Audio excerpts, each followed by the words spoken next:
Nancy's Story World. Title: Adora, the orphan sent to the river on the forbidden day. What will be her fate? In the heart of Ngelecha, a small village tucked between red hills and whispering palms, the river was more than water, it was law. Every year, the elders marked the day when the river goddess, Mary, was said to walk the current.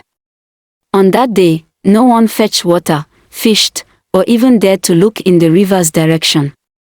They called it Ubochi Nchita, the Day of Remembrance. Children were told stories of those who disobeyed, a man who returned blind, a woman who spoke in riddles until her last breath. And so the villagers listened. Doors were shut. Drums were silent. Offerings were left the night before. Adaora knew better than to argue. Birds stayed silent. The sky was pale, like it too held its breath. At the riverbank, her hands shook. She stepped forward and dipped the basin. The water was strangely still. Not a ripple. Then she saw the reflection. Not hers, but another woman's. Standing behind her in the water, tall and barefooted, with hair that flowed like the river itself and eyes as deep as forgotten wells. Adaora turned. Nothing. She looked back into the water. The reflection was still there and it moved.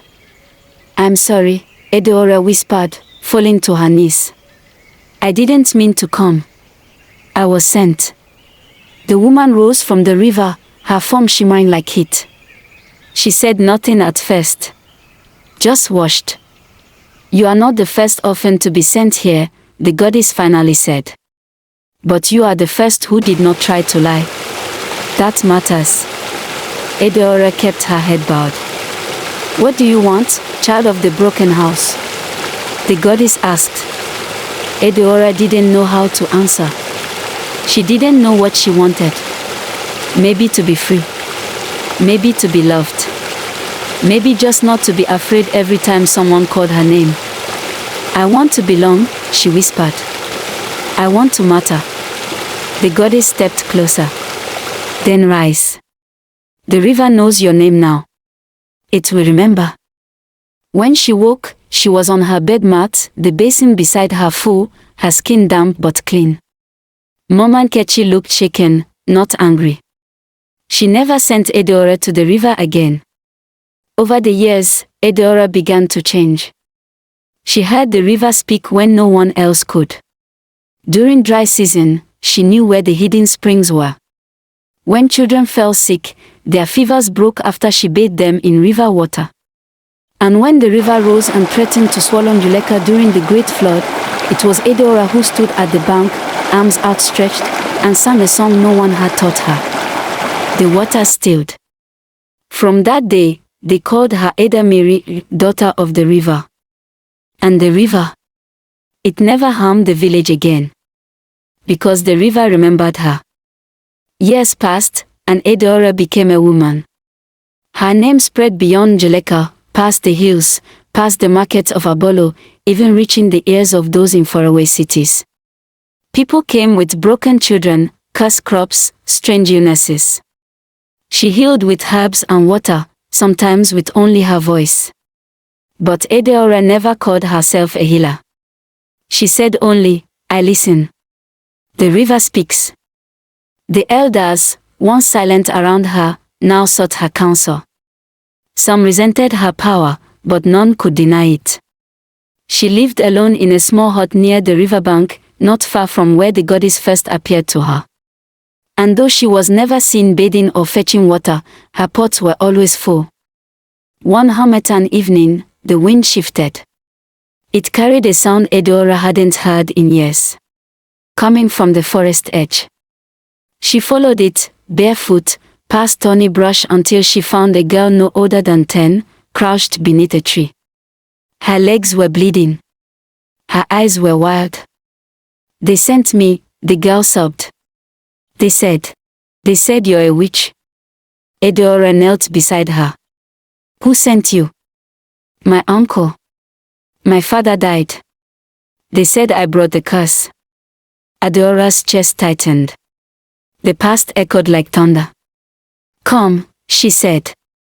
You will stay with me. She named the girl Ifeoma, good thing. And for the first time, Adaora knew what it meant to mother someone. She taught Ifeoma how to crush leaves for fever, how to read the river's mood, how to sleep with her feet facing east. So dreams wouldn't sour. But peace never lasts in places where power unsettles men. That dry season, 3 elders came with guards. They claimed Adaora was interfering with village matters, harboring cursed children, turning hearts against tradition. They said the river had been too quiet for too long. She has changed its rhythm, they warned. And that is unnatural. They gave her a choice, leave Ngelecha or be tried by Omenola, ancestral law. Adaora stood on the riverbank, wind in her scarf, Ifeoma clinging to her waist. I will not leave, she said. And I do not fear your trial. The next morning, they brought her to the village square. The oldest elder, a toothless man called Okoro, held the sacred god. He poured water on the ground and watched how it flowed.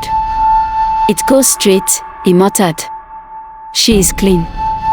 But the second elder, who once sought her help in secret, said it was a trick.